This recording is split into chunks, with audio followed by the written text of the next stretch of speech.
Hello, welcome back to the channel. If you've tuned in before, you know I'm a big Casio G-Shock fan. Right now I'm sporting my GW5610 with a NATO strap. Really loving this watch. It's growing on me. Could be one of my favorites, I don't know, we'll see.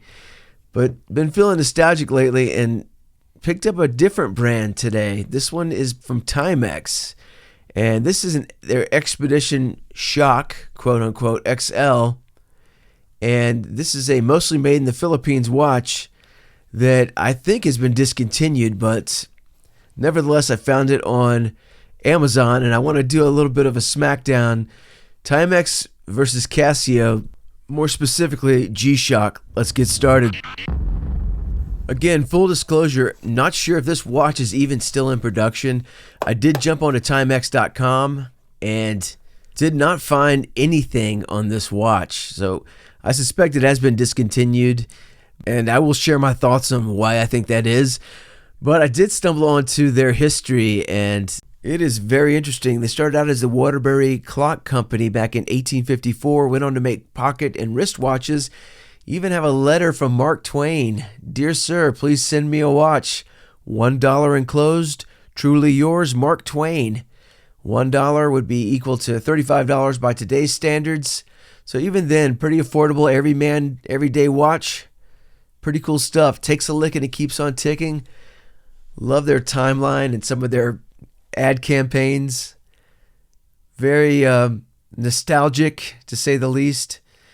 Timex has been around, and it's been an American icon for many years. Through the different technologies such as quartz, movement, on up through digital, their watches have been around and been a part of our everyday lives for many, many folks. Back in '93, they did have a breakthrough technology with their Indiglow, which is very, very popular. Another bright idea. And believe it or not, they made smartwatches before they were cool, and I had one. The Data Link, it was a collaboration they did with Microsoft. It came with some software where it had a barcode reader on the watch, and you could actually input data into the watch through a software program. So pretty cool stuff, innovative over the years, and I'm really interested in some of the stuff I'm seeing come out of their analog stuff with their automatics. So look forward to maybe checking some of those out. But glad to see that they are sticking around and making sort of a comeback, so to speak. Gives me a sense of pride somewhat, since I am an American, and glad to see that. So here I am with my Timex that's discontinued that I picked up on Amazon for around $50. I'm not going to lie, it was a bargain. And I'm not expecting a whole lot, but here we are. Wow, a beautiful negative display and a very large case.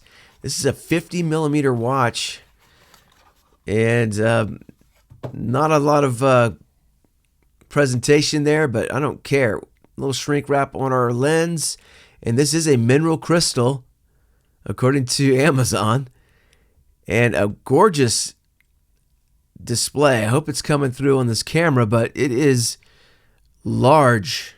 And you do see the Expedition branding on the top of the bezel and Shock at the bottom of the bezel. So draw your own conclusions on what you think that means. Designed for outdoor torture tests. Interesting. I wonder if they're targeting our G-Shock. Rest of the presentation looks really good. First impression, got that mineral crystal. Beautiful negative display with large information on it. Looks like a lot of watch for the money. Have a nice resin band with that barbed end and keeper. So it should stay secure. It feels really light. I can't wait to confirm some of the specs in this thing. Zooming in just a little bit. You can see we've got our green Timex branding at the top, vibration alarm in green as well. Below that, it does say we are at 200-meter water resistance, so looks very large. Control buttons, got that lug screw pattern around the bezel and at the strap lug connection. Probably decorative and non-functional, but pretty rugged, heavy-duty acrylic protection, non-spinning fixed bezel. And that gives you sort of a once around of our case. Let's get this thing dismounted and finish our unboxing. Not much presentation here, just a basic plastic retail stand. We do have our little pamphlet. It doesn't look like it's going to be very informative, but let's give it a whirl. And yeah, as I expected, it's not amazing.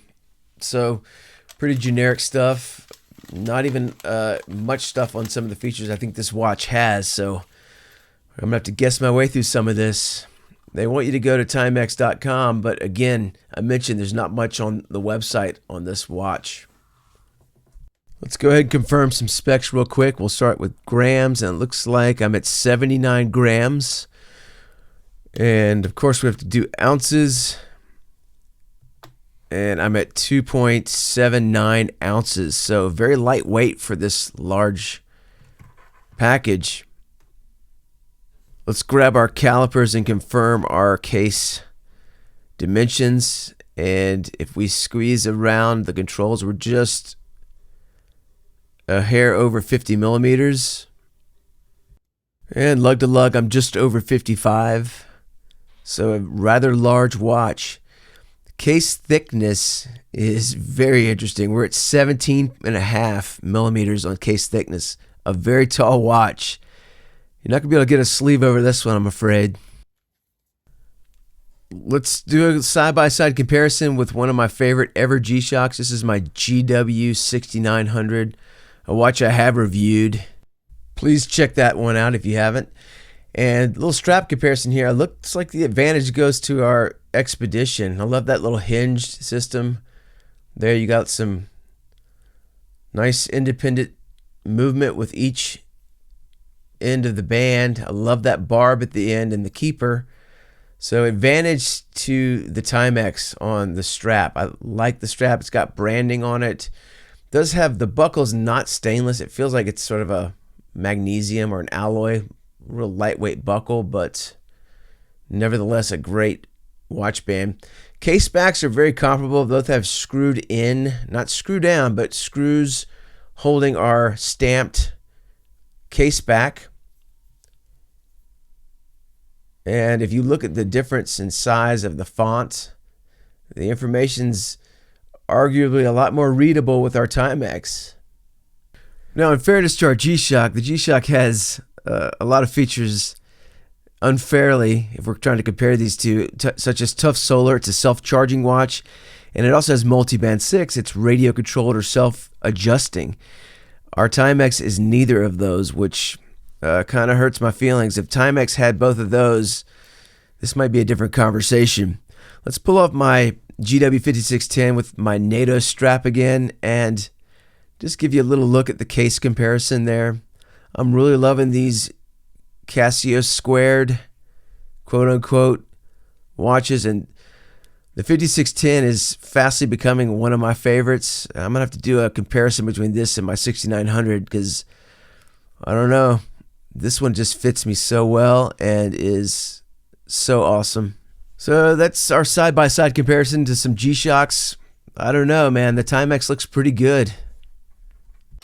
Let's get one more comparison regarding the backlights. Let's compare our Indiglo to the illuminator of our G-Shock. And we've got our Indiglo, which I think these are both electroluminescent backlights. But the Indiglo is very powerful. And I've got very, very dark in this studio right now. It's a lot darker than the camera's letting it see. And this Indiglo is very bright. Our G-Shock is not in focus right now because the camera's it's so dark in here, but the G-Shock, I'm turning as much light off as I can. The G-Shock is very well lit as well. That EL, electroluminescent backlight on the G-Shock. And the G-Shock does have our tilt gyration feature that if it's dark and it senses that it's dark and you tilt your wrist, that will kick on. The Timex will not do that. But it is so easy to read this thing. Very, very impressive. One more feature I wanted to point out with our Timex is you can long press your Indiglo button and you see that little moon icon that lights up. That puts it in night mode. So night mode means any key that you hit will trigger your Indiglo. So if you're going to adjust the watch or scroll through the modes in night mode, it will keep that, it'll trigger your Indiglo. So that's nice. So long pressing that Indiglo button will toggle night mode on and off. So side by side, there's advantages to both of these systems. The G-Shock is definitely still my favorite system, but I'm very impressed with this Timex Expedition Shock XL. There's got some qualities to it that I really like. I don't know. I think these guys will get along just fine in the watch box. So did we add this Expedition XL to our collection? For the money, this is a lot of watch. It looks great. It's holding its own with these G-Shocks. I know I mentioned the mineral crystal. Again, at this price point on a sports watch from Timex, getting mineral crystal is a big deal to me. So it's beautiful and very happy that it's not acrylic.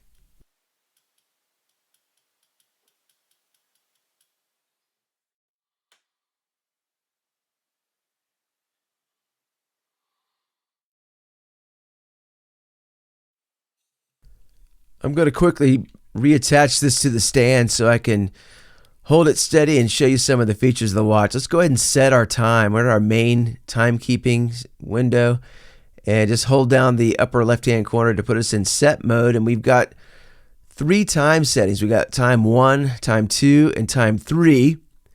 And we can set those any way we want. Time 1 is going to be my primary time zone that I'm in. And thankfully, I have a radio-controlled G-Shock that gives me very accurate timekeeping. And I'm just going to scroll down to the correct time where I'm at. And we hit the mode button to advance to the next field, minutes and then seconds. And then mode again to get the date. We've got our month and day. And a very memorable day here in America. And arguably the entire world. A day that will live in infamy, sadly. As we scroll through, we can adjust the year. We have the 12 and 24-hour option. We scroll again. We can change the date configuration from month and day to day and month, depending on your preference. Your alert, your alarm, you can make it a combination vibration and tone, or just tone, or solely the vibration mode. So very versatile there. Go with the combo for now. Chime, your hourly signal is on or off. The beep of the button, you can toggle that on and off, and there it is. Chrono, here, this is where we can hide our menu options. You can either keep those active or actually hide them. Our timer, our hydration timer as well. Occasion. And we have 3 alarms that we can either set or we can actually hide them and remove them from the menu. So very versatile. Now we're back to our time set. And while we're at it, let's go ahead and set a second time zone. And let's see.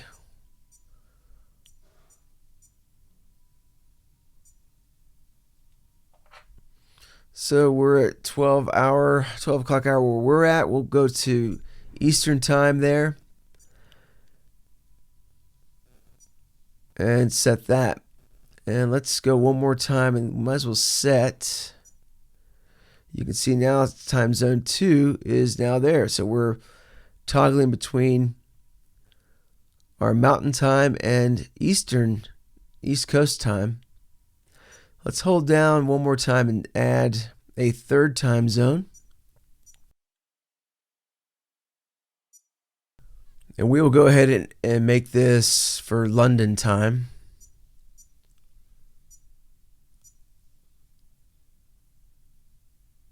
Should be a 5-hour difference there. So now we have our 3 time zones. I got our time 1, time 2, scroll through to time 3.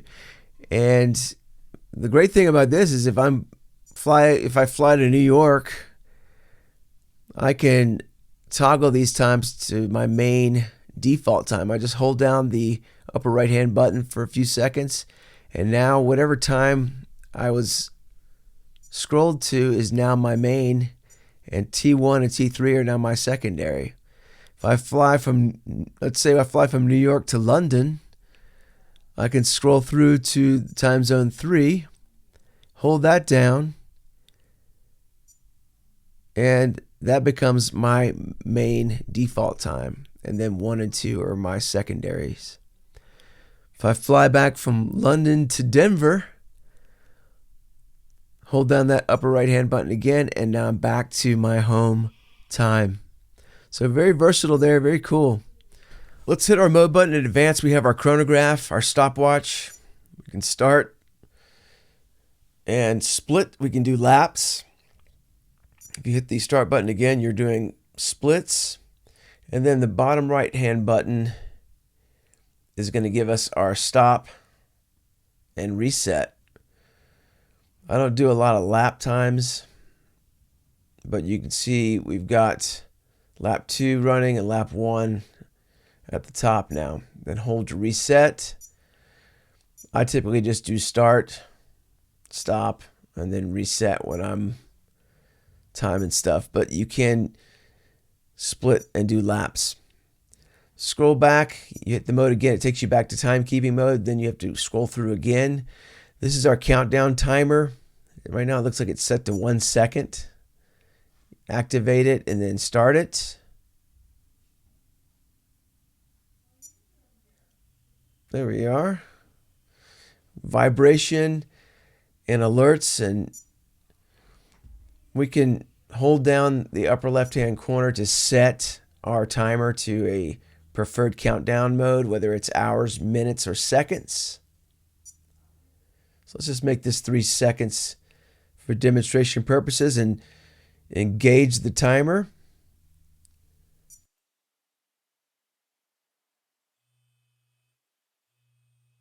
And the vibration feedback is excellent. And once it's done vibrating for a few times, we'll get an audible tone. And what you can't see on camera is we're also getting a indiglow signal as well. Press any key to stop the alarms. And when you hit mode, it brings you right back to the main timekeeping window. So you got to scroll back through to where you were. The next complication was our hydration or hydra timer. And upper right hand corner starts that. It's a countdown timer. It's defaulting to 15 minutes. Bottom right hand button will stop the timer. You can resume it again. You see that little water droplet at the top right of the screen that's blinking when it's engaged. Hit our stop button again to reset. Upper right to resume, and there's our water droplet. If we scroll back to our timekeeping mode, you still see that water droplet. That means our Hydra timer is running, and you can see it's still active. Stop it, reset it. You can hold down your set key to change the time. How long of intervals do you want this timer to run? Let's say we want to stay hydrated every 30 minutes. And I believe this will count down. It will alert you and then restart. So it just keeps going until you turn off the water droplet feature. So that's an interesting menu function. Here we have our occasion menu, and we can set, and basically what you can do is tag a date and assign it an occasion. Like if it's an anniversary, appointments, scroll, advance to that date, and then assign it something.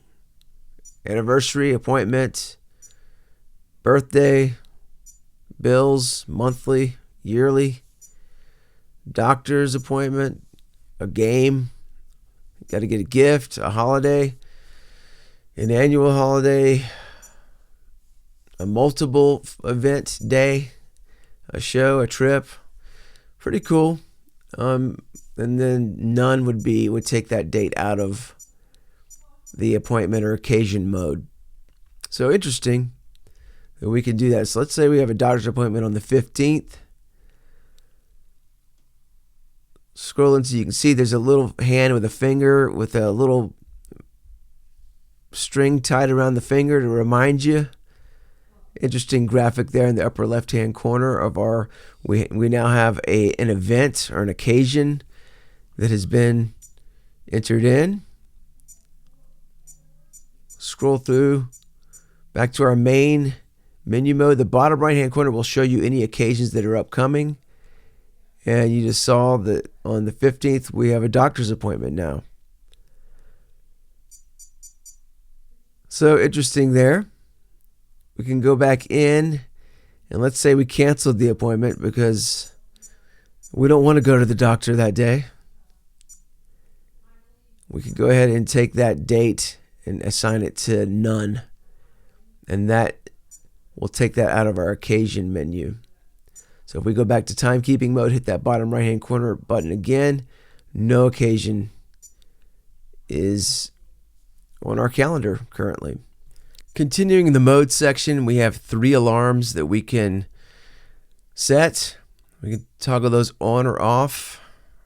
A daily alarm or an off mode. So let's set one of our first alarm here.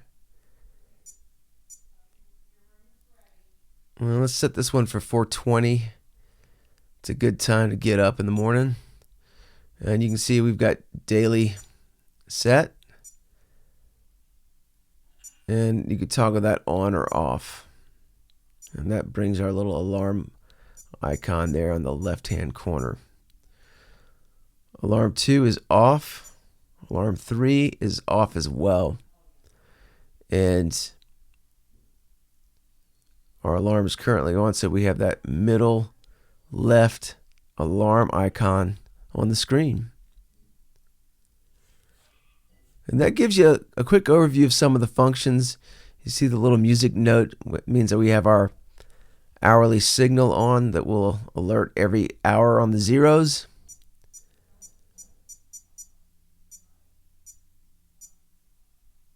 And we can turn that on and off as well.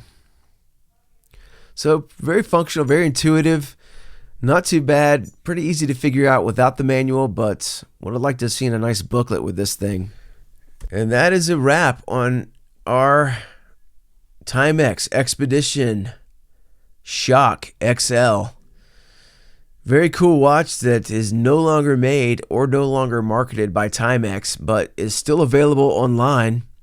If you can pick it up at the time of this video, I would grab one because I think it's a really cool watch and there's a lot of detail here, a lot of good value.